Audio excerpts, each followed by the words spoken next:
dari ikhwan kita di Surabaya, yaitu Pak Ikhwan Rizal.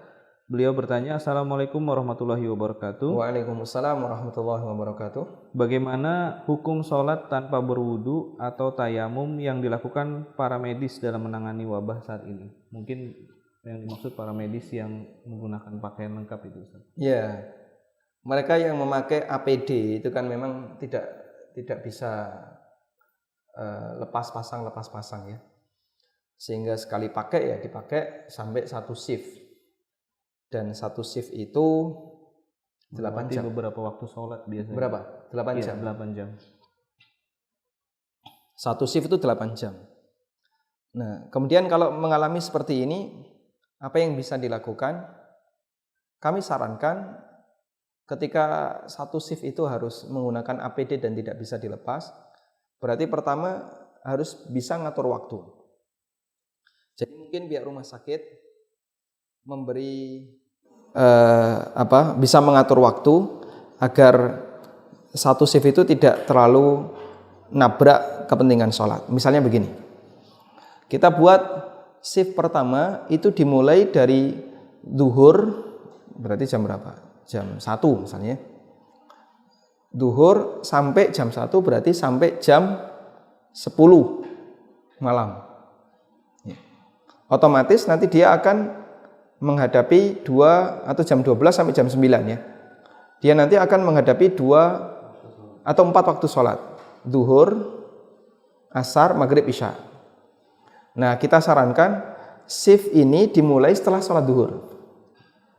Sehingga nanti yang bersangkutan bisa berwudu, kemudian sholat duhur jamak dengan asar. Loh, kok boleh jamak? Karena dia punya kebutuhan.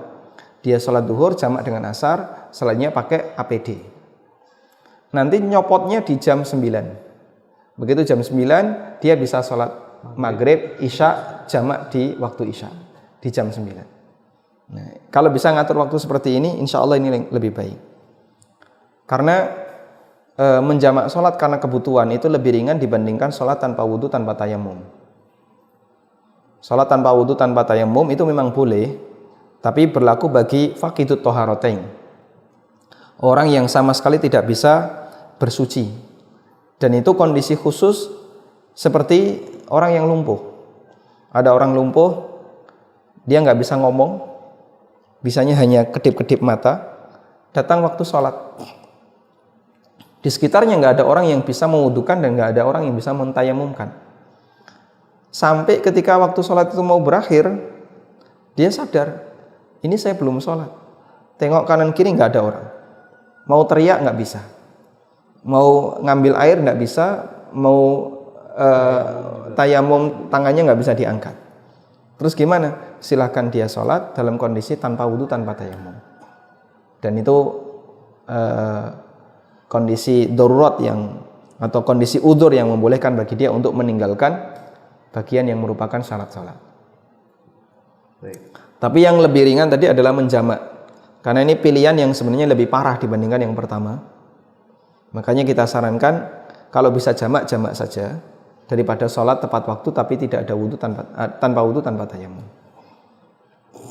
Baik, diupayakan tetap berwudu dengan cara menjamak sholat itu saja. Jadi bersucinya sempurna, kemudian dijamak, bisa jamak takdim atau jamak takhir. Makanya dikondisikan ya, ketika pergantian shift itu disesuaikan dengan jadwal dan waktu sholat.